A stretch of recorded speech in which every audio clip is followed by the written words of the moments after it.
I am Abigail, and this is my story. Sisters, come close.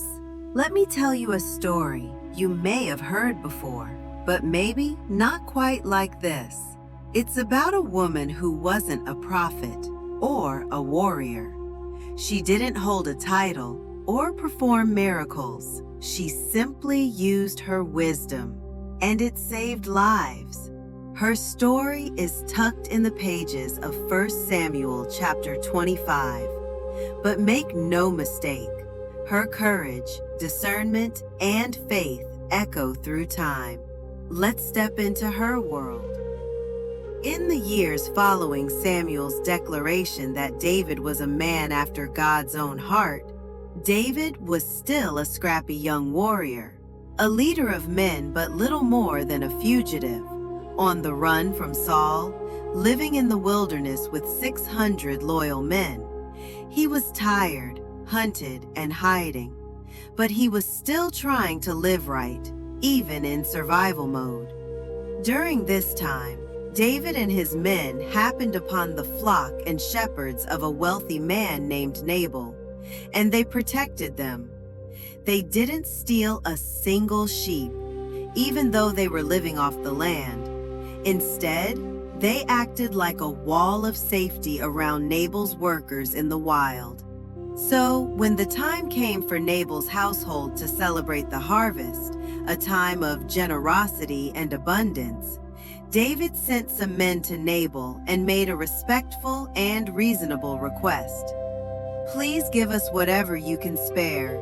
We looked out for your people. Can you now look out for us?" But Nabal, and I know we're told never to call anyone a fool, but the name Nabal literally means fool, and he certainly acted the fool. He insulted David. He called him a runaway and refused to share a crumb of what he had. He chose to repay David's kindness with callous cruelty and condescension. And David? From Bathsheba's story, we know he can be impulsive. Always a bit of a hothead, when he heard the news, David snapped.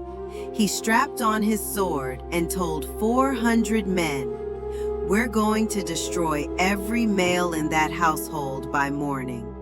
David, God's chosen king, was about to trade his calling for revenge. Now enter Abigail. The Bible calls her intelligent and beautiful, but let's not get caught up in her looks. Her true power was in her discernment. When a servant told her what happened, that Nabal had insulted David and danger was coming, Abigail didn't freeze. She didn't panic. And she didn't confront her husband. There was only time to act. Abigail moved in silence. She gathered food, bread, wine, grain, figs, cakes, not scraps, but honor. She loaded it all on donkeys, and instead of sending servants, she rode out to meet David herself.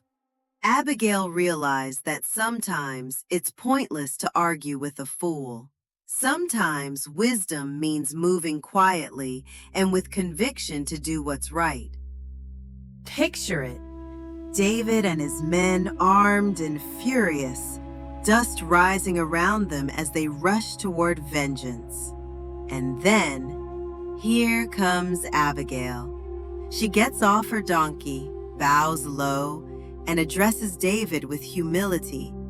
Because the one thing that Abigail knows, and that Nabal disregarded, is that David was chosen by God.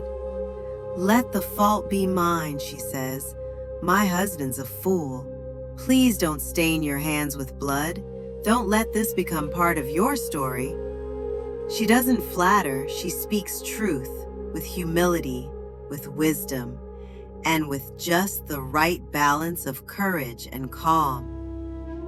And it stops David in his tracks. He accepts her gift and blesses her, not just for the gift, but for the wisdom that kept him from sin. Abigail didn't shout, she didn't demand, She approached humbly.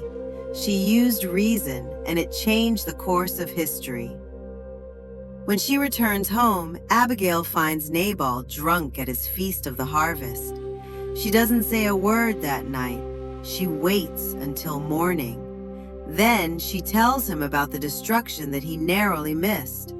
And the Bible says his heart failed him. 10 days later, God struck Nabal down. Abigail didn't have to quarrel. She didn't have to raise her voice. She trusted God to be the final arbiter. When David heard the news of Nabal's death, he sent for her, not just to thank her. He asked her to become his wife. Abigail went from a toxic household to the royal lineage, all because she chose faith and wisdom over fear and pride. Sis, there is so much we can learn from Abigail. She didn't just save her household, she preserved David's destiny and stayed faithful to hers. So here are some takeaways from Abigail's story. Wisdom doesn't always shout. Sometimes it moves quietly, humbly, and powerfully behind the scenes. Discernment is a gift. Knowing when to act and how is an integral part of walking with God. You don't have to confront every situation guns blazing. When you face someone who is irrational or just plain foolish, it's okay to move in silence. Proverbs 26 tells us, "Do not answer a fool according to his folly, or you yourself will be just like him." Being humble and calm in the face of challenges doesn't mean being weak.